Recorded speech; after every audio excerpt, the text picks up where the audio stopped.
So they're going to pick whatever hero they think counters the most of the enemy lineup. Trent is in. Trent is in. Was he in last game as well? Darkseer No. ban. It was banned. It was banned? Okay. It was in last game as well. And who was first pick here? You're right, it was. It was in last game. It was available. available. Untouched Untouched last the whole game. game? Yeah, untouched the whole game. So I need the second time in the entire tournament that's happened. Ogre's I the think one VP that's want to left pick this Ogre time. here. Yeah. I feel like it's just such a solid first pick for them. It's Ogre and Monkey King. Yeah. The Ogre, Monkey King, Tree. I mean, Tree was ignored, but we'll still leave him. He can usually just come back anyway. When both Monkey and Earth Spirit are in this kind of matchup, I think you can first pick the Ogre and try to get a read on what TNC want to do. And then if you do want to start with both supports, you can pick Lil's hero after. You don't think that leaves Monkey and Earth to be picked for the other team? Or you wouldn't pick both combine? together. You'd only want one roaming? That makes your lineup awkward. Yeah. Yeah. Okay. So they go for the this Warlock. route as well. Okay. So this is more of a team fight opening where Ogre is more lane dominance. I like this opening. I think picking Ogre is a bit it's a bit telling in what your lineup will do. You're picking your roamer, so potentially they can counter your roamer. They can put like a dual lane mid that is a bit stronger against your Ogre +1. What you have with Warlock is you know that your safe lane's going to be strong, and you know that you'll have team fight. You also have this, the one thing that teams have started to adapt with Warlock to make their lines a bit more flexible is they put him in a dual offlane with a PMS hero, just spams heal on that hero, PMS hero walks up, you can't do anything to him. So I think this one's a bit more flexible than Ogre. Yeah, it's a good opener too, because like we said, they can't take Earth Spirit and Monkey King. You're gonna get one of them, and both of them work really well with Warlock. Yeah, so a great team fight and Fatal Bonds contributing with either Earth Spirit or Monkey King is pretty devastating. And additionally, they prevent TNC from getting that duo. Exactly. Which is kind of nice on a second pick to get two supports that have that kind of synergy. Generally, I'm a bigger fan of not picking two heroes that can only support if you're second pick. Like, if one of your picks is, for example, the Slardar that VP had last game, you still at least have the option of putting it offlane if you need to. And they're not going to go two supports. They're going to go for the Lina. Technically, could be, but more than likely mid for Cuckoo. That's what they've played so far, I believe. Quite a good support combo, though. It is good. But I agree with you. I think it's more than likely mid. Yeah. If this is the support duo, the offlaner has to be a setup, because both of these heroes want to follow up rather than go in. I think TNC always has so much to disable. They have so much I stun like in all that. their lineups. It's great. It Stuns makes win Dota games. so nice and simple when you have stuns, because you're like, stun this guy, kill him. Yeah. Sometimes like, and then you get RP'd. And then you get RP'd. And you get RP'd. Or Goland. Well, VP has the better team fight almost no matter what happens at this point. Like, their team fight heroes are already ridiculous, at least in terms of just like big wombo combo. Yeah. TNC needs to be careful. Of course, there's multiple ways of taking team fights where you try to flank and play from multiple angles. That's already what, in my opinion, TNC should start planning for here. Just make a game plan where you either have really heavy wave clear, so VP never get to group up and use this Warlock Magnus, or if you do want to take the fighting approach, you need mobile carries that can play around this. So you think maybe that TNC could go for something like a Naga or something, just split the fight, split the game up. Naga could definitely be a good option. Naga's very good. I think Naga's very good here. Yeah. Really like it. It's banned now. Yeah, VP thinks so as well, I guess. Yeah.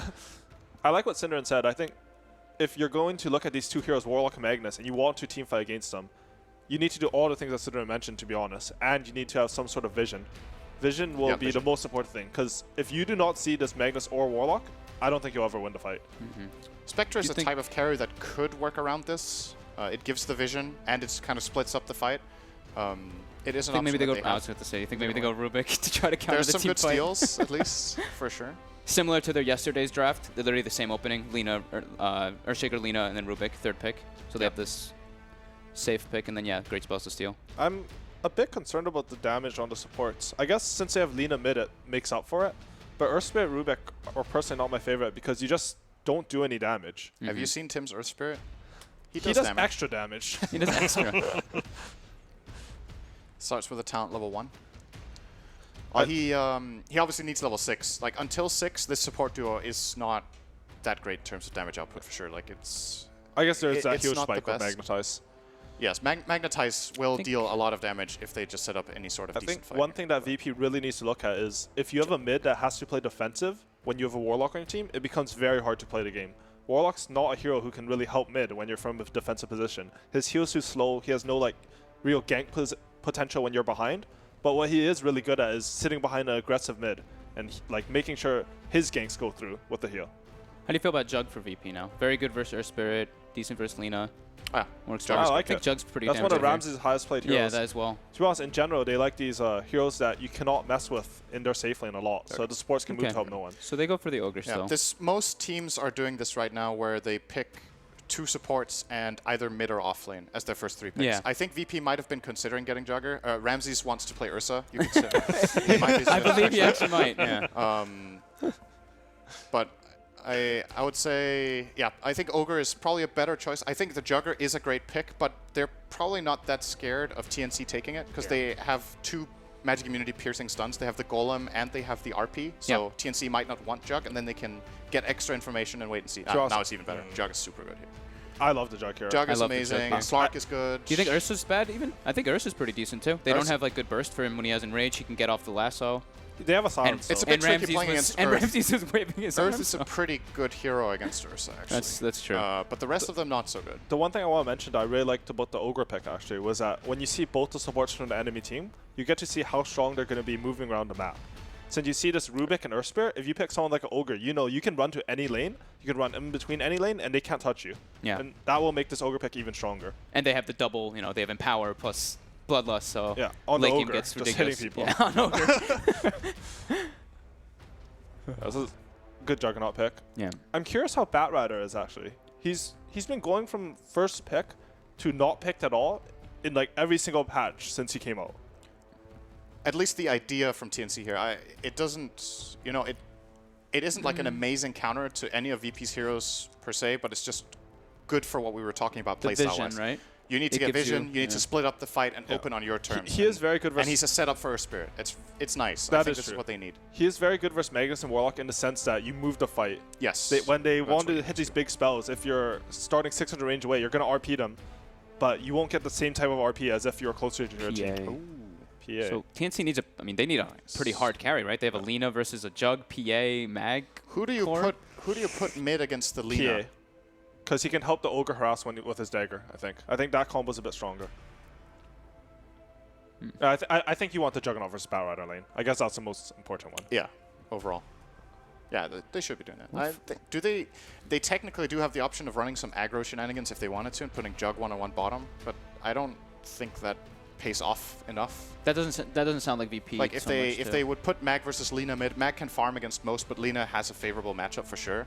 And then, like, let's say TNC now pick a weak safe lane carry that needs time. They could maybe put a lot of pressure because their support duo is super good for aggro. Like Warlock Ogre is an absolute. To be honest, like, wall.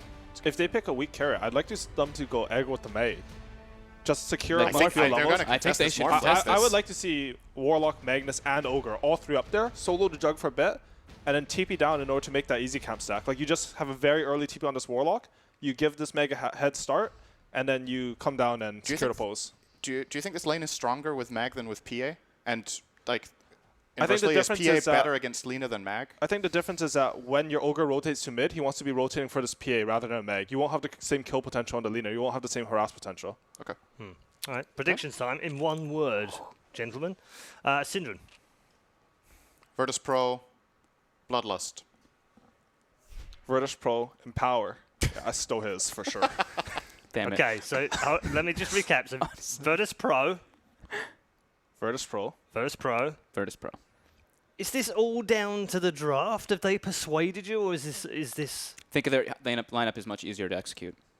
Okay. I said one word, but I'm going to let you expand a little bit before we go to the commentators. Owie, why Virtus Pro? I'm not going to lie. I'm a huge VP fan. I thought they were... fanboy. Okay, good. Virtus Pro and fanboy. Nice.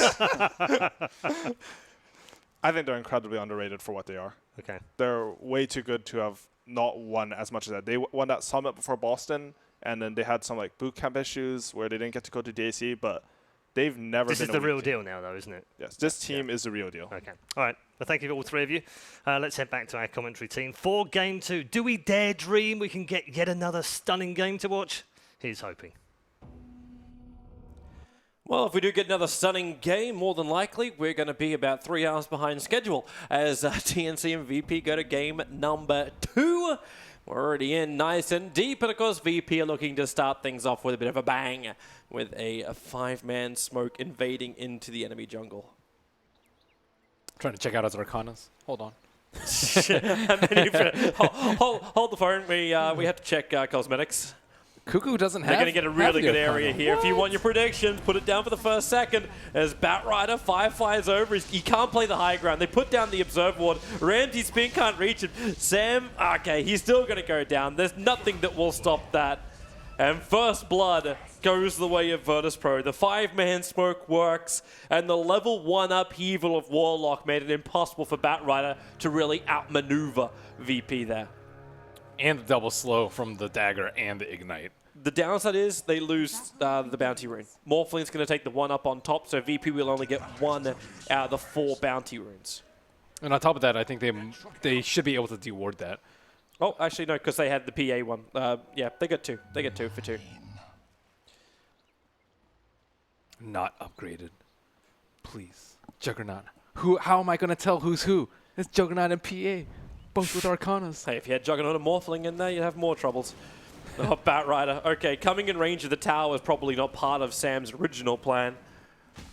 But with the boots, he can at least outrun Lil and get the easy experience at bottom lane. But it's mid. Telekinesis, drag back 3 heroes from TNC. It's the old aggro mid lane play coming in from TNC. No mischance for Cuckoo.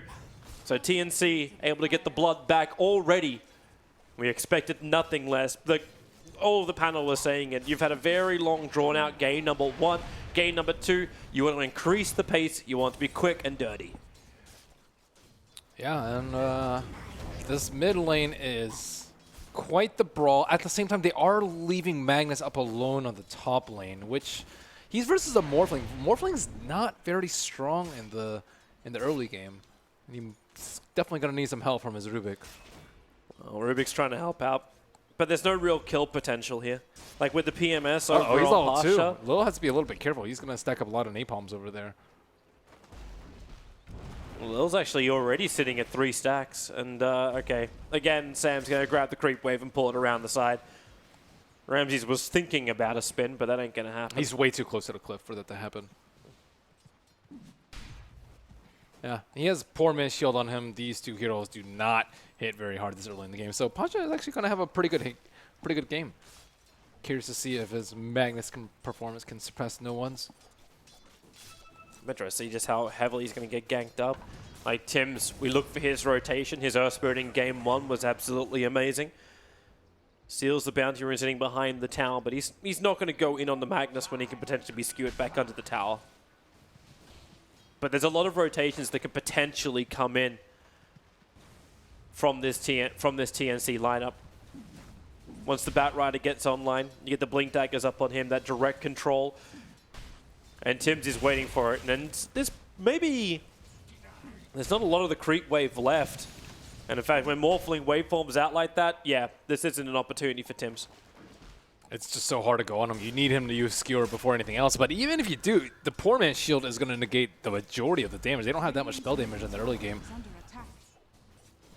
The 1 level and the Flame Break early. Flame Break does incredible amounts of damage. If you're, I think it's way better this build as long as you have mana for it. Surprised Cuckoo is so low on CS in the mid lane, especially when he hangs around like that, gets the extra stun. Tim's creates more space by just beating into no one. But it's 8-1 against the 14-7. Yeah, he's not the dream start for Alina. Yeah, usually a weak melee hero like PA struggles a lot versus the Dragon Slave Swam, but he was forced to take the level 1 and Light Striker early because they wanted that kill on solo. And that really hurts not having level 2 Dragon Slave at level 3 to be able to chip him down. Because that's what you need to do as the Lina, just constantly spam Dragon Slave on him over and over, and he won't have enough regen. I don't think you really want to get the bottle on the PA, at least not for HP regen. You want to get your like Phase and Dezo up ASAP. Are you kind of happy with this bottom lane if you're Virtus.pro? The Batrider's getting a decent amount of farm, 12 CS, and also levels are coming pretty thick and fast for him. You can't really do anything about it, though. Warlock is not the best at zoning out a Batrider, and Juggernaut has no way to chase him through the terrain. Even through the trees is a little bit difficult. So once he gets level 6, I think you can do a lot more, so you need to make sure that your Warlock does not leech too much off of him. A little level 2 upheaval already. So you'll sometimes see early upheaval, but usually in like 3 tri-lane situations. Ooh, oh no. That's unlucky. That's sad. Well, The perfect rune. doesn't look like that was able to clip him. And there are a lot of heroes there, but they won't be able to connect. They were able to place the ops ward. Oh, Cuckoo, what? He just hung around. You don't have respawn timer yet, buddy. He's so low that the timer is already pretty low. Yeah, he didn't have vision over there. He's playing blind in the mid lane.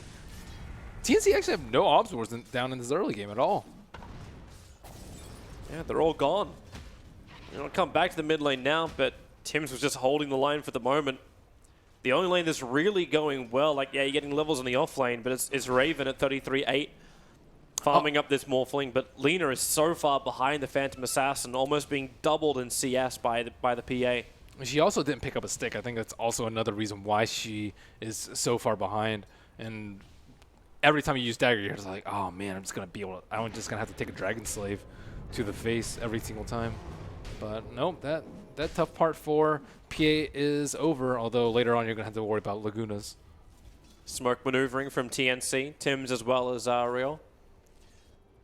Teaming up, and they find the perfect target. Well, sort of perfect. It's a kill, nonetheless. So Solo, nice little kick, able to hit on 2 again. Tim's, okay, no one's just going in for it. With the extra stun, Earth Spirit rolls down, but no one finishes the job. Solo will be brought down by Cuckoo, and no one in too deep. The Light Strike Array will be able to connect. Does he have something to jump to? No, it's still on cooldown. Bottle charges, it arrived, but it's not enough heal. Cuckoo will get a double kill in the mid, and all of a sudden, Lina is feeling a lot more comfy. No, I just need a little bit more RNG right there. Just one more miss. Sam's able to quickly TP out Solo. Fraction of a second off landing that stun. Now Ramsey's a 6 though, so SameH might have to go to the jungle, especially with the 7-minute timer coming out pretty soon. Needs to get those stacks on. But at the same time, if you do go to the jungle, Lil is going to get a quick and easy level 6. That Observer Wall got scattered out again. It's the fresh one to replace the initial kill from VP, but Tim's just pinged it.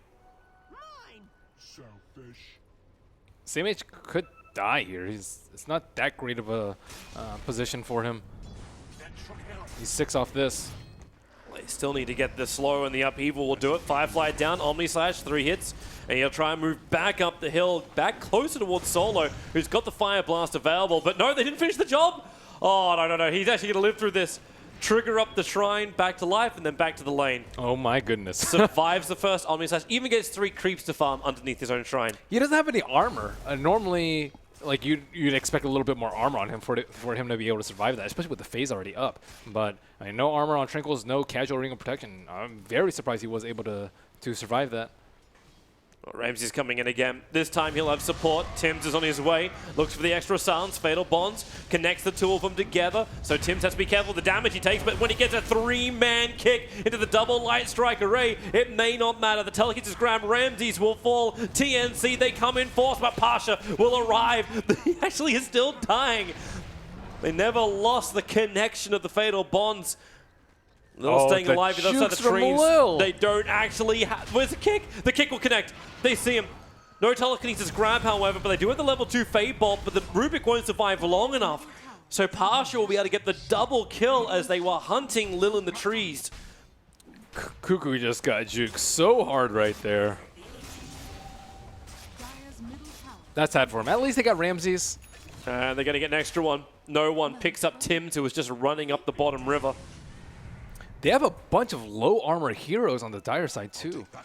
This Blightstone really hurts on the Phantom Assassins. This is like before Empower is coming in, but this game you have to deal with a dual buff. Dead with 3 stacks, and yeah, he is. He's dead. He's going to tick out anyway, and he burns the RP.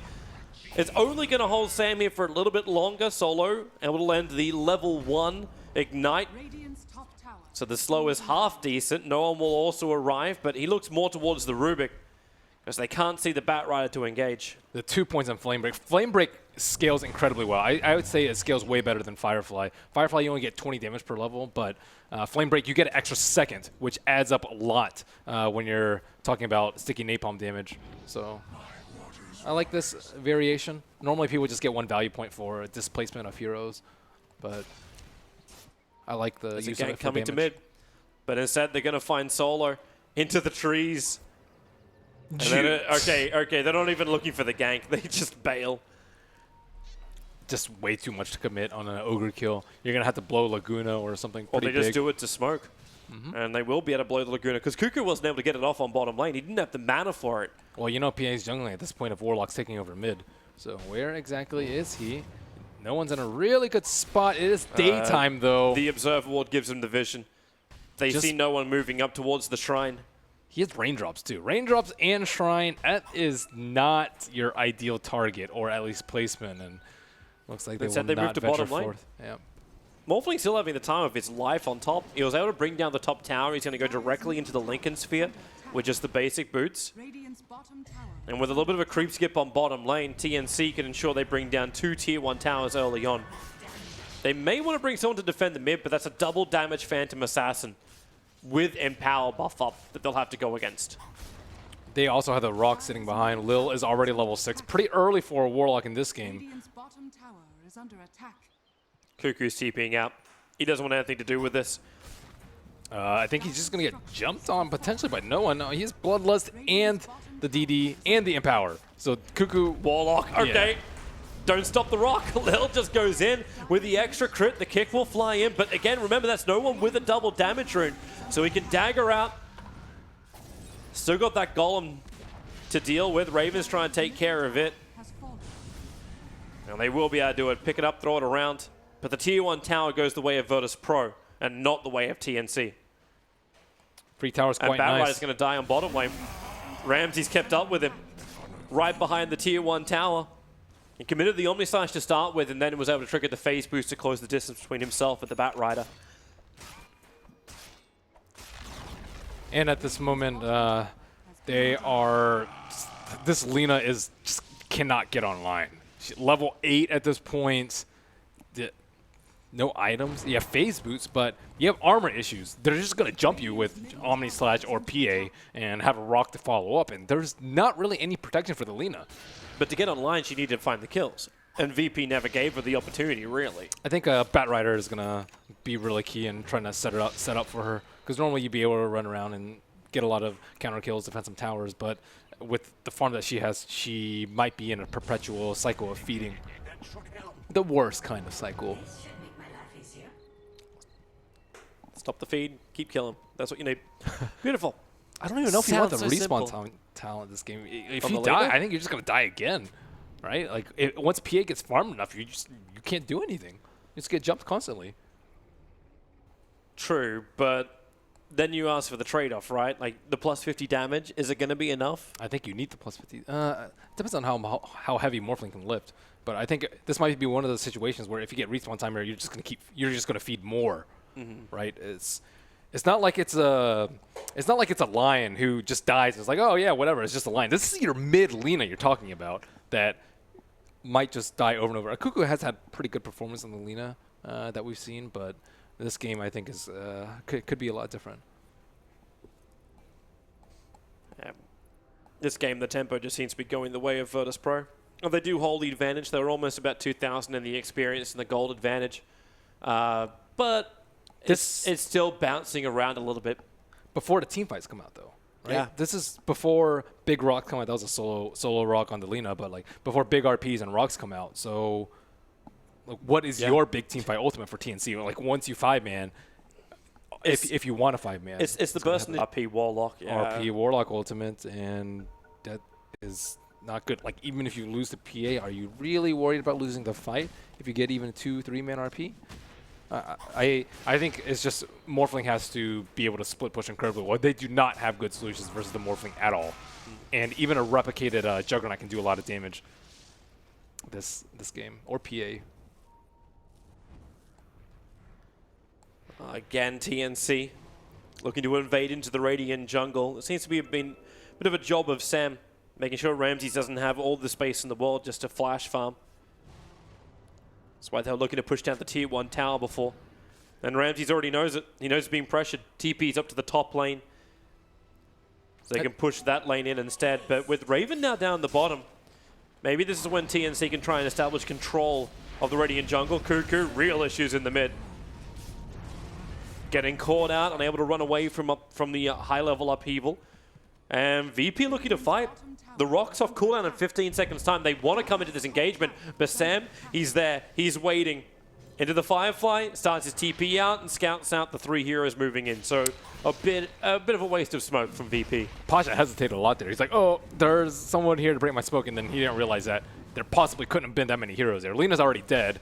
I think Earth Spirit was showing top. Morphling was showing at the tower. So maximum there could be was 3, but I guess he just want to be pretty careful with his skewer. You do really live in that fear when you're at that 2,000 gold point for Magnus. And you're like, I really don't want to die before my Blink Dagger. It's like they were on different pages here. Lil was looking to attack on top and actually pinging out Earth Spirit's position. And Ramses wanted to go back to farm and pick up a bounty rune. They don't really need to make any moves right now. It's very concerning that VP's 2 melee cores are on top of the net worth, and this is before like the Magnus and Power farm really starts kicking in.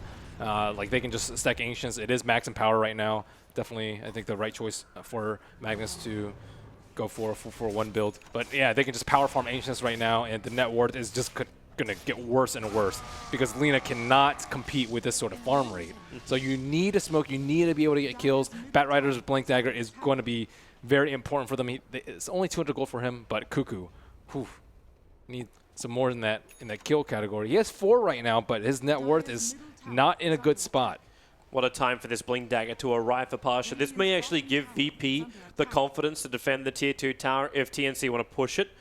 And right now, Cuckoo plus Raven, you've got 2 of your cores on this bottom lane staring down the Tier 2 tower, but okay, Raven's out. They just don't have the strength or confidence to keep the push going, and the Observer Ward in mid sees the movement of the Morphling. In fact, the Creep Wave sees it as well. Batrider's Blink Dagger time is coming out, so they know that Magnus's is probably very similar, and he hasn't shown yet or revealed his Blink Dagger, but they will see it with that Observer Ward on bottom, so that will be no surprise to them. He did walk close to the southwest side of it, so they won't make the blunder of pushing mid into what potentially could be an RP. And time for Batrider to do his thing. He doesn't have any mana right now. I guess they're sitting up, waiting at the shrine. They need to get a smoke right now. But Lina is not involved in this, so they could, potentially smoke behind the Lina, closer to Lina. They are expecting the Lina to get jumped constantly, which has been the story of Cuckoo's game. Lina just TPs into him now. Yeah, they actually haven't smoked. He doesn't have that much mana right now. Just one Napalm, 1 Firefly, and 1 ulti. That's not really what you want to smoke with. So he has to pop a secondary shrine just so they can make something happen with this. But at this time, VP VP group up. Yeah, that's like 30 seconds a minute wasted. Like, you've got Rock. Just bring 5 heroes to the bottom lane and push in. Tim's is still trying to get as much farm as he can out of this top lane, and he is doing it pretty uncontested. Uh-oh, but the trade-off is VP's push power. So Tier 1 tower, and TNC go for the trade-off by going for the mid tower. They have way more physical damage on the Radiant side, though. VP can, I think, easily take 2. Combine that with a Bloodlust. Well, they're gonna go for the trade-off. Waveform plus Slave for TNC mobs up the Creep Wave pretty quickly. The first TPs are coming in. It's going to be Tim's. A kick slow could do it. Radiant are going to burn their fortification as well, but the Tier 2 tower is already gone. And VP keep going. They're looking to the high ground. You've still got the Warlock Golem. Maybe not the greatest thing to commit. Okay, TPs into the mid. Ramses will arrive, but Morphling is away. And he's the last player left here from the Dire side. I think they can just go in a Roche, though, right now. I guess Batrider's a little bit of a worry, but you have the Rock and you have the RP. Could be a little bit risky for them. Maybe once the Dezo's completed, they can actually go into it. Oh, Dezo's been online for Phantoms. Phantoms is really rich. Oh my goodness. She almost has BKB. Yeah, maybe if they get some better vision around the pit. Like TNC currently have the best ward watching the front of the pit, as well as the Radiant Ancients. They were really scared of it. They blew a scan, make sure that they didn't smoke in a Roche. They still need some more time for Morphling to get a second item, I'd say. Once he gets EB, they can actually just pop the PA, but she's already kind of shored up against that with the... Oh, Blink, Lasso, they managed to find a target. Ogre doesn't get pushed up on top of the hill with the Flame Break as well as the kick from Tim's. They hold him in position and allow Raven to get the blood. That's Solo's specialty, though. Creating space with his deaths. It is. Solo dies, the tier 1 tower falls on top lane, and again, it's the same situation the TNC is in. Like, do you try and defend when the push comes? You have to let the tier 1 tower go. VP not going to go for the tier 2 tower this time. Instead, they slip into the pit. Here come the drums, here come the drums. I'm just waiting for one of them to accidentally use their ultimate. But here they go. Batrider, he doesn't have lasso, so it's not going to be an easy play for him. He does get vision with the flame napalm. break to push him out if he wants it, and that may be the way to do it. The kick, Tim's rolls in, and in comes Sam as well. It goes down the radiant side. The rock will drop, but really, Earth Spirit's already dead, and Batrider was out of the pit, but they get the other one. It's the Rubik being dragged back in into the Omni Slash. Raven wants to TP out. The Morphling doesn't have the life to survive it, and Virtus Pro. Again, another fantastic fight around Roshan. We saw one of them, which was a 3-for-1 trade-off in game 1. This time, it was a clean sweep, 3-for-0. Solo's deaths mean a lot this game, or for VP rather. Like TNC, they had a blow lasso, and without the lasso, they didn't really have a play inside the pit. They got vision, but let's say Lil dropped this rock like 2 seconds earlier when Roach was going down. There's nothing that TNC can do to actually stop that. It's tactical feed. Tactical feed, yeah. It's quite tactical. If you want to make yourself feel better about it. But every time you die, tactical feed, right? Tactical feed. Yep. Everything has a purpose with death. As long as he has bloodlust. 114. The true, it was worth it build. Lena's on the hunt, but like the hero they're hunting is not the one they want. The Juggernaut has the Aegis, the Immortal, and here we go again. Solo with the Blink Lasso. They need to get both of them this time around. Remember, Warlock, no rock available, so there's no real counter. Both supports get picked up by the smoke maneuver of TNC. And they definitely have to be a little bit more careful during the ultimate cooldowns. They did blow everything. The Chaotic Offering wasn't of huge impact last fight, but it was kind of used to secure the Aegis for them. But he got greedy. He wanted his Midas. It's understandable. I don't think we're going to hit the quota this game. But with no lasso up, like Ramsey just wants to keep fighting. Like he tries to dodge out with the Manta style, now a jump forward, Pasha, no RP available, 20 seconds still on cooldown, but he's going after the Rubik. That's a Rubik healing up with his own Shadow Word that he stole from Warlock. When the crit's there from no one, Shadow Word won't be able to protect you. Another crit as well. What were the chances is the plate that gets left behind on the Rubik's corpse. It's a nice touch with the Archon. It's actually really, yeah, it's really cool. Sam H says, should have bought more armor. Really? Is that what it's? Yeah, look at it. 663 damage to the 848 damage. Yeah, yeah. I like the second one better. The what were the chances? 2 gravestones right there. So now it's majority up to Morphling. Batrider misses window with the blink dagger timing. Cuckoo has just been struggling to really do anything. Yeah. Except for feed. And then now Morphling, he is the most farmed hero. He died in the Roach Pit trying to make a play there, but he is the only one that can slow this game down for TNC to kind of catch back up or do a lot of damage in team fights and pick heroes off, maybe even bait RPs while morphing. There's a lot of things that he can do, but it's kind of only him. Tim's can only do so much too. Well, Tim's was doing it all in game 1, but okay, they see the Morphling TPing in, Cuckoo around the tree line. Lil is just so close with the upheaval, they can't move forward. At least the replica copy of the Juggernaut is able to fight stronger than anyone else here in TNC. And the Blink Lasso, nice target. It's the Magnus. Got to keep clear, however, or else this will happen. The rock hits into the Omni Slash, the 3-man RP. TNC playing stuck in the mud with Virtus Pro. Ramses will keep the spin going. It doesn't matter. Cuckoo, rest for the wicked. Plenty of rest. And this means VP go up. There's no Morphling for 30 seconds. I think Rock just came up at that point too. Yeah, it was literally up the time it dropped. It was a good lasso, but they weren't able to kill the mag in time. This is 2 lanes of Rax, I believe. Like they can rotate bottom and at least take the tier 3 tower. Yeah, it's just I don't think that they anticipated the Lina being this useless. Like, they gave her the early kill in mid, but she just struggled in lane, couldn't get any CS, haven't been able to get any kills. It was Ogre and PA. Like, that was the matchup you're up against. But I think you hit the nail on the head at the very start, right? Like, is that Light Strike array that you had to level up, but then having the second level up in Slave early on? It's still, even after that, I think an inherently tough matchup. I think just PA on her own is fine, but having to deal with PA with, like, Rock to back her up and Empower and the DD rune that she got and Bloodlust, is she's just way too strong. What does Lina have to augment her damage? Well, she has an Earth Spirit rotation and a Rubik rotation. Right, but in the team fight, compare that to RP, which is just king. Yeah.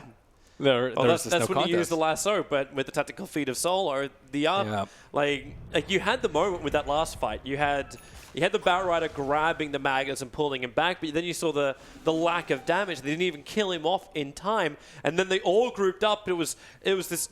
We know we're walking into real danger zone. 4 heroes all around each other. The Rock's going to be up soon. Everyone gets hit, and the fight's done. They had to take that chance, though. Like, they're just farming way too fast right now. I think PA and Jug were like maybe 2,000 ahead of the high TNC cores, but now they are 4,000 or 5,000, and that number is growing. Roshan's going to respawn pretty soon, so what can they actually do at this point? Shrine is dead. That's so much physical damage from them. Abyssal is almost up on PA. What? Yeah. Yep. Yeah. it's a beautiful day if you're Virtus Pro. And another double damage. And he can hold on to it until exactly when he needs it. Advantage for TNC. VP are not fighting them. Like, the Rock is still on cooldown for 5 more seconds. They'll be willing to fight shortly. It'll be even easier once that Rod of Atos is over on the Warlock. He's just one staff of Wizardry away from having that. But Raven getting the last hit in the tower. The money's coming into the Morphling. The E-Blade is approaching. So combining him up with the Lina, they have the potential just to pop the PA. But the PA's now got BKB, got a lot of life to work with. That's 2k HP on the Phantom Assassin. I don't think they have enough damage. Maybe if like Lina had Ags, they could, but she is just way too far behind. Is this the opportunity? The Blink Lasso. He's still not in Firefly. Ramses jumps up. And they're looking for the pick. Juggernaut. Okay. Don't leave me here. Exactly. How much was that crit? It was 1656. Yeah. Was the crit of death. Ouch. I do love the fact that it actually says, don't leave me here, when everyone was bailing and leaving him there. that makes that even better. That's just disgusting how much support PA has. Well, and here goes your second shrine. So TNC losing most outer areas, but again, TNC trying to get the best trade-off they can. Cuckoo pushes the mid, takes the tier 2 tower, leaves only one remaining outer tower for Virtus Pro. He went for damage. Yep. It is stupid to think that VP are only one tower up on them. Of course, it's the tier 3 tower with the entire mid-racks, but TNC still doing a good job of keeping the lanes pressure as much as they can, but this will be problematic. They pull out, the RP's down, Raven, Strength Morph, he's got 9-1 charges available, make that 11, they push him up, he's got Waveform available too, so they go back inside the base, and Ramses wants to continue this. Omni Slash is available, so TNC don't want to get too close. And no RP up. Not the fight that they're necessarily looking for. Plenty of room for them to scale, though. VP are okay with taking it slow. They still have like the 10% on the cleave that Magnus can pick up later. They have the Midas that's still kicking in. A lot of items that they can just wait for. They just smoked up, but that Radiant Observer Ward's blocked by a tree inside the base. So the TNC smoke wasn't actually visible to Virtus Pro. Yeah, they have to do something with RP on cooldown. They also just got the E-Blade. So they have that pop potential. They need the kill. They need no one dead. This 9-1-4 PA, they need him gone. And what have you got? Again, it's going to be a decent target this time around. It's a Magnus. It's not an Ogre. But that's 45 seconds without a Magnus. But they can't really take any objectives. All the towers are already down, as you mentioned. Yeah, and Roshan's a late spawn time as well. Yeah. So they can't even slip into that. I don't even think they could do Roche. Dire's top tower Maybe with a replicate tank, but nope. It's still a good pick for TNC. The first reveal of the E-Blade, they find themselves a pick on a core. Yeah, we'll give some breathing space to Lina. Maybe she could pick up like a Silver Edge to deal with the PA and right-click her down. It does look to be the build. The Atos I really like on the Warlock, though. Their main problem is going to be Morphling. Lina's been shut down. Actually, she's climbing back up in net worth, but you can easily pop the Linkers with PA. PA can do it with anything and not really care about it because the cooldowns are so low. And then Atos, so he can't wait for him out. He doesn't have BKB right now, and I guess he's still pretty tanky though. He has a ton of armor on the wave 4 or on the Morphling, so he's probably not too scared. Well, he's going to link against himself on the PA. Pretty good here. Deals with Ags Lina ulti, deals with Replicate, which I think is pretty big, and deals with Lasso. I guess it can be broken by Spell Steal, but it's still overall very good item for PA this game. No one's getting very frustrated. This Roshan is taking way too long to arrive for him. And they just need to make sure they don't get lassoed into a position where Mag can't RP. That's kind of their main concern in this fight. Does Morphling have enough damage to shotgun people? His agility is 200-ish. I don't really think he can burst anyone down, though. Even Ogre has a hood. Solo. Casual survivability. But the lanes are still being pressured in nicely from TNC, so even with the issue of the mid lane racks being down, they're pushing out the bottom. Lina is in a bit of a riskier position, and no one wants to try and capitalize on it. A quick blink already used by Batrider. He uses it to escape. Seeing no one coming into the lane, so it's just a straight TP out. But Roshan is alive, and this will be the next point of contest. No vision from VP around that area, though. This could be the fight that TNC is looking for. Yeah, they actually have a really good observer ward just south of the Radiant Ancients. And then the defensive one over in their own jungle. And Virtus.pro are moving, but they're moving as 5. So if TNC want to fight this, they have to go against the big team fight. But the second they leave the base, the observer ward that's there... Roche's are. Okay, yeah, never mind. They're not going to make it. Even the Arcane Rune on the PA is pretty good. Ups his damage a lot. But the thing about VP's teamfight is they have so many fail-safes. Like, they have Spin, they have BKB, they have RP, and they have Warlock ulti. So, like, which hero are you going to jump that they aren't going to be able to pop their other cooldowns? You might be able to get one hero if you're lucky, and they pop their BKBs No late. one jumped up. Tim's going to go. The kick is perfect. The E-Blade is not enough to pop no one. He'll trigger the BKB and now go on the run. And Sims... Oh, the damage! You thought you had something, but you had nothing. The Rock will drop the Yule Scepter, able to dodge the RP, able to connect, however. So Lina will fall. 2 cores down for TNC, and they turn tail and run. The quick rolling boulder up. Earth Spirit, TP's coming off cooldown in 1 second time, so be able to escape then. But VP won't really care. They got what they wanted. 2 good kills, and now they can push in through the top. Pasha really did not want that Rubik to have RP. Could be a big play for them coming up here. That was a very nice abyssal from no one. Just slaughtering that Batrider. He didn't even have DD or any other rune that fight. He just, no, that's like just 1 or 2 shot him. That's just classic PA. Didn't even need the buffs. Yeah, when you get this far ahead, it's quite the life. They still have to somewhat worry about the Morphling, though. Was almost able to burst down that Morphling. However, no Ags ulti on Lina, so once you pop BKB, you feel very good about yourself. Oh, Raven, get out of there. Out of vision, so Solo can't do anything. Still just need a stall, push out the lanes, shove them in as far as you can so that PA can't push with her Aegis. It doesn't really feel like TNC's a racks down, though, because of the way that they're controlling the lanes. I think like Raven is doing the best that he can given the situation. They just seem to have like good clear as well. So yeah, Raven's definitely doing a lot of work. He's bouncing around, but that's also the strength of the Morphling. You were saying like there's no real easy counter to the Morphling. If you're going to do it, you've got to set up a huge trap. Or you do exactly what VP is doing. Grab the creep wave, take the momentum, and just push down the lane. Because Ramses is already knocking on the door with his Blink Dagger as well as Aegis. He's very happy, like, someone come and try and stop him. He'll just Omni Slash you down. That's a level 3 Omni Slash. He knows he can get it solo. Dodges what he thought was going to be the E-Blade pop. Oh, the scan hits. They know that they're behind. Oh, there's the Blink Lasso. He gets the Warlock with the RP. He'll connect on 3. TNC, they're losing way too much in this fight. Raven will be critted out too. No one is beyond godlike. 12-1-7 on this PA. But VP read the situation perfectly. And they will now take at least the second lane of Racked. And in fact, they get the GG out. They take the second game. They take the series and the top-seeded slot. Without a loss, right? Yeah, I don't think they lost one.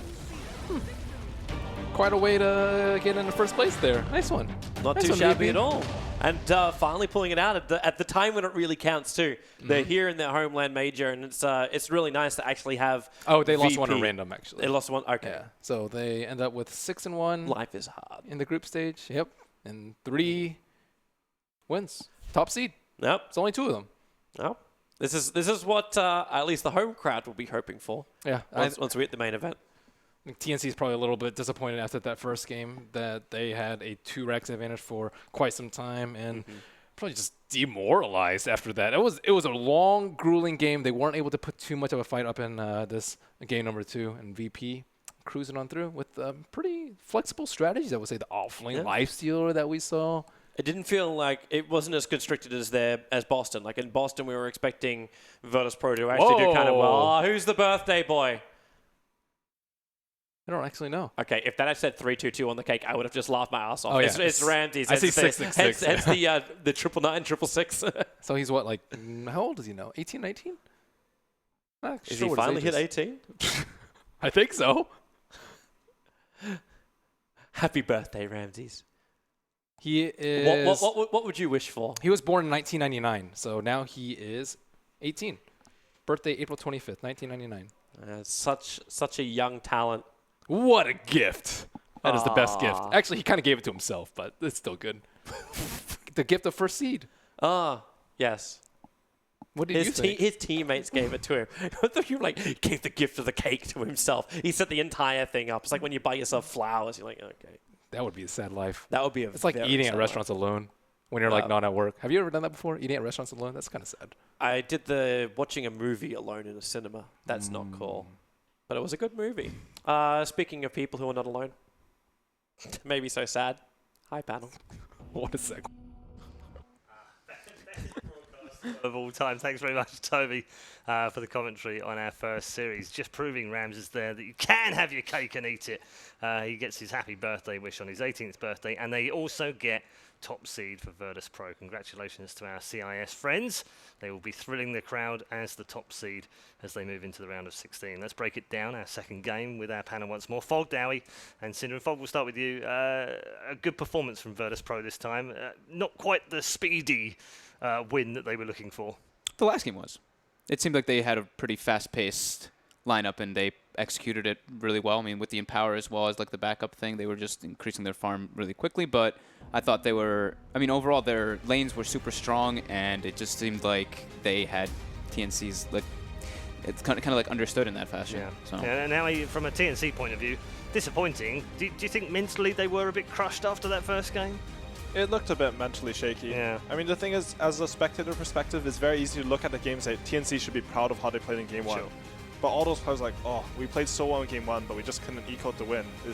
Can we do it in Game 2? And it's just, even if you know you can inside, it's just such a hard struggle. Yeah. And the draft played an important role this time, Cinder. Yeah, I think so. The reason, I feel like we, at least for myself, when I predicted the result of this game, I was right, by the way. First time, woo! Is that your first I think prediction? so. I'm 1-3, still better than IGV. So, Oh my goodness. I think TNC No need in for this that. game, like when we all three of us, we were very confident picking VP here, and I think it was more based on draft than mentality based on game number 1. At least it was for me. It just seemed like VP were going to get off to a good laning stage. They had multiple scaling cores with the Empower, and TNC's lineup was one that I look at their picks and I don't see this lineup playing super fast pace. Morphling takes time to come online. Batrider needs a Blink Dagger realistically to really do something, or at least drums. Lina is a good hero for pushing out waves mid, but still, again, needs time to build up. And VP's lineup, if you give them time to build up, they're going to just out-farm you. You're just going to click Empower and Bloodlust on their heroes, and they will get rich. And then eventually, one good RP will give them a massive advantage in the game. This game just never looked like TNC really... They were never in a good position. I think it's pretty much impossible to win if the enemy can out-farm you and you cannot teamfight them. Yes, exactly. Generally, what happens is you sacrifice farming ability or like late game for the ability to teamfight. But TNC's team was completely single target. They picked... Batrider is not picked as much anymore, and that's simply because he doesn't give this AoE teamfight that something like a Magnus or an Axe even or Sand King gives you. And I just felt like VP... I was a bit worried for them at the start, actually, because they didn't help their Magnus that much. His Morphling's looking really farmed, but their mid-game on VP was just spectacular. They really pressed W and E on their cores and farmed really fast. Yeah, Batrider's just the third pick of the Kiev Major, has lost all three. It's really hard to run that hero right now, in my opinion. If anything, I think he might see something as a 4 later on in the tournament, but not having your offlaner have a stun or some sort of ability to kill alone or make any plays is it's really hurting teams right now, isn't it? Let's take a look at the scoreboard right now. And we've got something fun for you in terms of the scoreboard. Maybe we'll show you that a bit later on. That shows the story of the game itself anyway. 11 objectives to 5, 2 Aegis to 0. Again, you mentioned Aegis control. Yep. In the first game, no different in the second. Oh, this time TNC didn't have a chance, I think, to really get the Rosh. Their lineup isn't even good for killing Roshan in the first place. VP's is great. They have the healing ward, empowered heroes, great physical damage output for PA with natural minus armor buildup, so pretty easy for them, to be honest. I want to say, I feel like when we were going into this tournament, Magnus was a hero that a lot of people were expecting to be a very high ban. A lot of people picked it as most banned hero. I think we're starting to see why, and I was surprised that it was kind of ignored by a lot of teams on day one. Do you think that's just IG hasn't lost with it. VP hasn't lost with it, I think, at least. Every game I've seen with Magnus, I think he's won.